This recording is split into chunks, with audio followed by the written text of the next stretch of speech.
The economic impact of this war is driving us into recession. President Trump comes on every day or every other day and makes statements that he hopes will calm markets. He's trying to manipulate the marketplace to persuade people things aren't as bad as you think they are. This war isn't going to last as long as everyone says. Now, how much longer can he do this? Can he do it for a week, 2 weeks, 3 weeks, 4 weeks? It all depends upon whether or not you think you're going to get a sudden collapse of Iran and a sudden willingness to surrender Iran to Israel, which is effectively what we're fighting for. Remember, this is a war, as Hegseth says, for Israel against Iran. So I don't see that happening. So that's the first part. The second business is, again, what's the economic impact globally? And most Americans don't know what it is. It's profound. It's back to fuel, food, feedstock, and fertilizer. We're looking at famines breaking out over the next 6 to 12 months because in Africa, South Asia, the Middle East, you can't grow food without fertilizer. Your green revolution is being effectively reversed. And then finally, the issue for most Americans, sadly, is if you only lose a few people on any given day, very few people pay attention. In other words, 10, 15, 20 people killed or wounded, that's unfortunate, but Americans aren't going to be sort of distracted from the television, from the game on Monday night, or from buying a six-pack at 7-Eleven. On the other hand, if we were to lose 400, 500, 600 men within the space of 24 hours, that would probably alert everybody that, my God, we're in a real war. And you see, the game in Washington is to convince everybody it's not a real war. It's only a war for the Iranians. And that's not true. It is a war that is regional and has the potential to go global. But Americans aren't paying attention because, frankly, the enemy has not killed large numbers of us, thank God. But if that happens, and I think that's a distinct possibility depending upon what we do with these ground forces, that could change. And in fact, speaking of those ground forces, whatever they may do, Hegseth said there are 15 different ways that we could use these troops, and Iran doesn't know which ones they are. And they're right, they all are options here.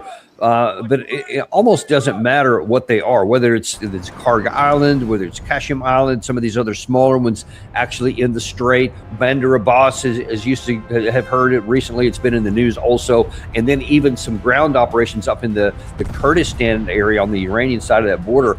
I mean, it almost doesn't matter what they would be doing. It's hard for me to imagine any ground operation with that number of troops in a country that's 4 times bigger than Iraq. It is expecting some ground troops and has mobilized a lot of their Basij to well over 1 million total troops.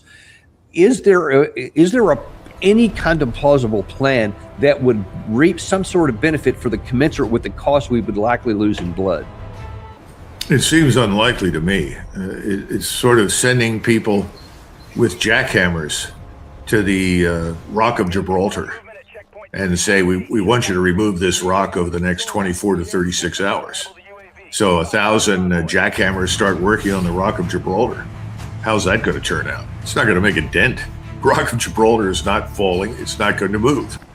And that's the way I see this strategically. It's back to the earlier comment. You're using air and naval power to lay siege to a giant continental power, Iran, that is protected by mountain ranges and deserts, has 93 million people. How do you inflict real damage that's going to make any difference? And I think that's part of why you're hearing from Donald Trump and others the possibility that in addition to the oil infrastructure and the power grid, we may also attack desalination plants. And of course, the problem with that is that Iran will respond. If you look at the desalination plants, I think somebody said there are roughly 50 of them, maybe a little bit more, across the Arabian Peninsula, reaching up into Kuwait. If you destroy those, you're going to ensure that millions of people die of thirst, literally. That's what will happen. You've got a desalination plant outside of Riyadh that is enormous inside, and without it, the city of Riyadh, the capital city of Saudi Arabia, can't exist, which means that they are already planning on the very high probability that that plant will be destroyed, and they'll have to evacuate more than 1 million people, or they'll face dying of thirst, literally. So that's one problem. The other problem is you've got very few forces. Now, some of those undoubtedly, I guess, are going to be used in the interior of Iran. That's the hope. Others will be used to seize points on the ground or islands in the Persian Gulf that we think are strategically vital to Iran.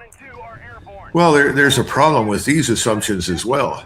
First of all, most of the U.S. Navy in the Indian Ocean is 1,000 miles away from the Persian Gulf. Now, most of your troops are going to be on ships that have to come in closer to launch B-22s and helicopters carrying Marines into the Gulf area. How do you do that? How do you do it without being discovered? How do you do it without being identified and immediately targeted? Why is the Navy operating 500 to 1,000 miles away from the Persian Gulf? Well, they want to stay alive. They don't want to go under. So that's problem number one. Are you going to take the airborne troops and drop them in from above? In other words, are you going to conduct an airborne assault? You may remember that back in 1991, Schwarzkopf was besieged by the Marine Corps because they wanted him to launch the Marines on an assault against Kuwait City. Later on, the airborne mafia went to Schwarzkopf and said, let us seize Talil Airfield at An Nasiriyah, which you'll remember. And Schwarzkopf said no to both because he said there would be too many casualties. In fact, he told the Marines, you may lose more Marines in accidents trying to take the city from the sea than you will to enemy fire. It's ridiculous. We're not going to do that. He told the airborne crowd, no, I'm not going to do that. Forget it. You'll get a lot of people injured. What are you going to accomplish? Now, in this setting, you're talking about far more competent and lethal enemy in Iran than what we faced in Iraq. And by lethal, I mean these people have weapon systems that allow them to reach out and touch you from hundreds of miles away. They don't have to park missile launchers on any of the islands in the Persian Gulf. They don't even have to put people out there in very many speedboats. All they have to do is drop an intermediate range ballistic missile on top of a ship that's trying to go through the Strait of Hormuz. Everybody knows that, and that's why the insurance underwriters aren't going to support it. So if all of those things are true, how are you going to get them in? And then secondly, let's assume that we're brilliant and we have magical ways of doing it. Maybe we have stealth aircraft that can't be detected. Once they're in there, how do you sustain them? How do you evacuate your wounded? How do you feed them? How do you provide water? I mean, where are they going to go to get these things? If you're going to try and fly it all in, I would imagine that every conceivable air and missile defense weapon the Iranians have will be focused on preventing that. Then to that, you've got to add all these precision guided weapons, whether they're drones or missiles, that'll be used against the forces that you put on the ground. Now, I suppose somebody wants to run around Iran and try to find enriched uranium. Well, good luck with that. Again, you're going to have to fly a long, long way. Remember what Desert One looked like and how far they had to fly from their location in the southern part of Iran to get to Tehran. I don't know what could happen. And again, how do you find the enriched uranium? How do you be absolutely certain? How can you be absolutely certain that you're onto the right thing? I mean, if I were an Iranian and I thought this was even a possibility, I would plant all sorts of strange pieces of enriched uranium and put them where somebody could find them and then sit there and wait for you to show up and destroy you. I mean, the whole thing strikes me as being somewhat ludicrous, but I could be wrong. Maybe they've got a special magic way to do this that will avoid all the pitfalls that I've described. I don't know. Well, and I'm showing on the map here as you're looking in. I mean, if you went in from Iraq to Isfahan, which is, or Natanz, either one of these things here, you're talking about that's 454 miles if you're coming in from Iraq, and that's the straight line distance in the air. And you see all this has to go over Iranian territory. So every bit of this route here, just to get troops in to any material that may be in these areas here, certainly the Iranians can read a map, I would imagine. And so there would be anti-aircraft capability all around here that can take out helicopters. I mean, how risky would that part be? I would regard the risk as unacceptable. And again, this goes back to our experience with Market Garden.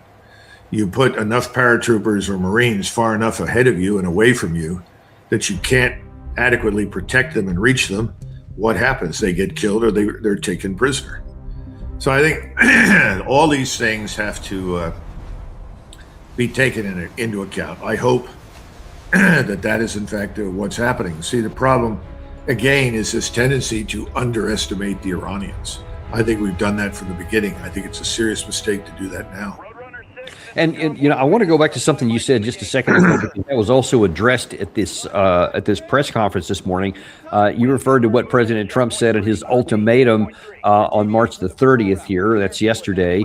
The key part where he says, we will conclude our lovely stay in Iran by blowing up and completely obliterating all of their electric generating plants, oil wells, and Carg Island, and possibly all desalination plants. This morning, one of the questions for the general was, basically kind of, isn't that a war crime? Now, he's going to answer this. Tell me if you can interpret what he said to regular English. General, the president wrote yesterday that the U.S. might destroy Iran's electricity generating plants and oil wells. Those are his words before ending this operation. Is there a way to do either of those things without seriously harming civilians? Thanks for the question. We're always thinking about those considerations and develop options to be able to mitigate those risks pursuant to the normal practices that we do in the military. What? Mitigate pursuant to, wait, what does that have to do with taking out desalination plants? How did you interpret that? I think that General Kane was brought out of retirement and promoted to 4 stars to do the job. He's going to do what he's told.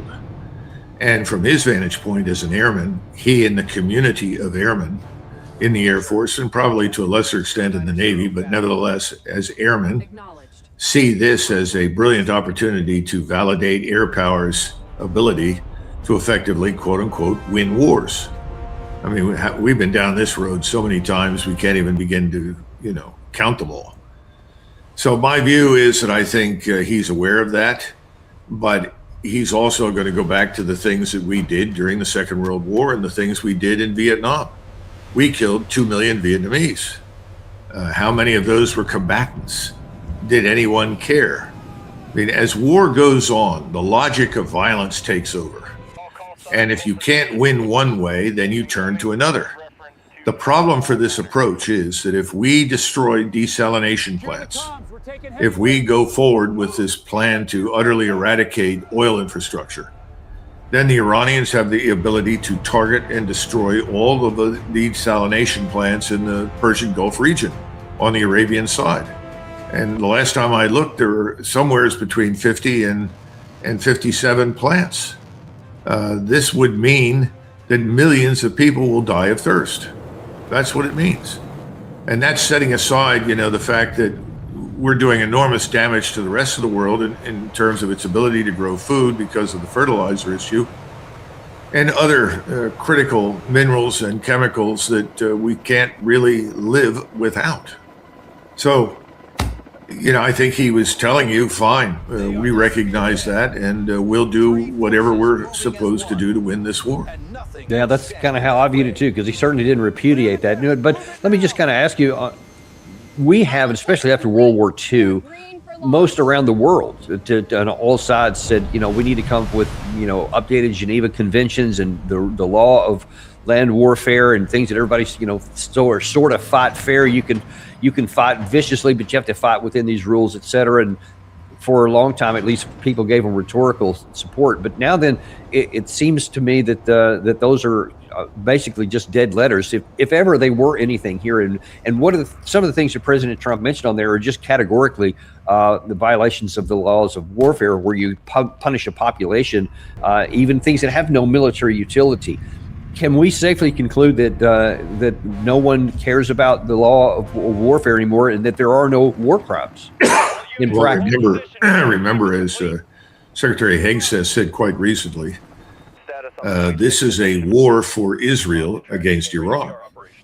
The Israelis regard this as a war for their existence. The Iranians regard this as a war for their existence. Since we are supporting Israel and doing effectively whatever Israel wants us to do in this war, we have taken on the Israeli mentality, targeting philosophy, and approach to war. And if you want to know what the Israeli approach to war is, you have to look at Gaza. look at South Lebanon. In fact, I would say that the Israeli approach at this point is to create imitation Gazas all over the region, and that includes Iran.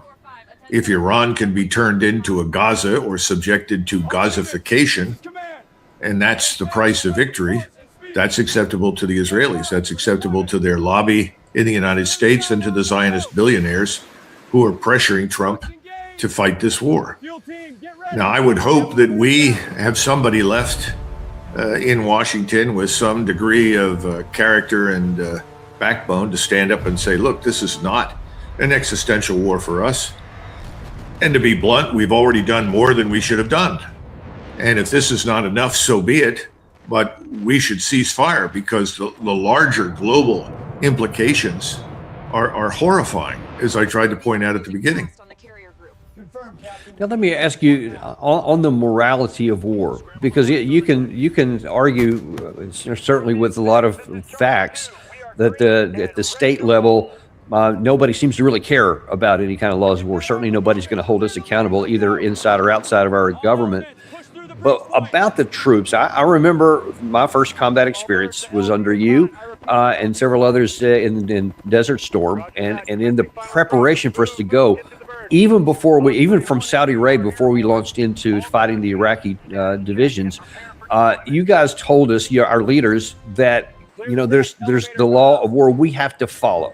That we can't shoot prisoners, we can't do all this stuff, and we told us we have to do the right thing, and that imbued us with this moral oughtness that we have to fight hard, but we also have to fight fair. I mean, that's what we had going in there. But if you take away that, and even at the top level, there's no concern about doing what's right. I mean, are you concerned that may trickle down into the troops, and then even at the tactical level, they may also loosen up the laws of tactical warfare?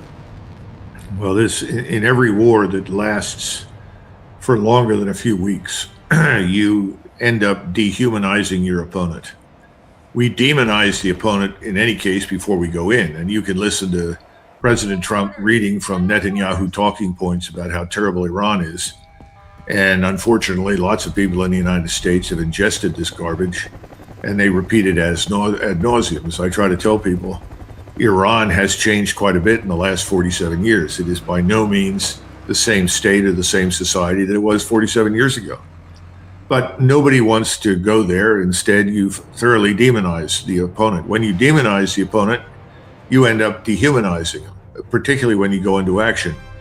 When you lose soldiers, and you may or may not remember that we did lose Sergeant Muller, who was in a Bradley and had 5 or 6 other people wounded. But when he was killed, people emotionally, particularly in his troop, were furious. They were angry. And they became immediately interested in payback. In other words, we'll kill all of these people in front of us.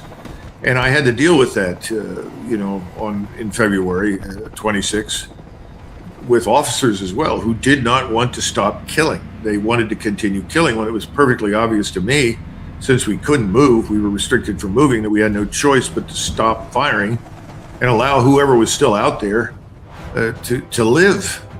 But there were a lot of people who opposed that, and this is human nature. So that means that, first of all, wars should be kept short if you can do so. They should be fought for limited objectives, not unlimited purposes. Right now, we're in a war that should be limited by the objectives, but it's not. It's a war for the destruction of Iran on behalf of the Israeli state and its agents in the United States, period. That's what this is about.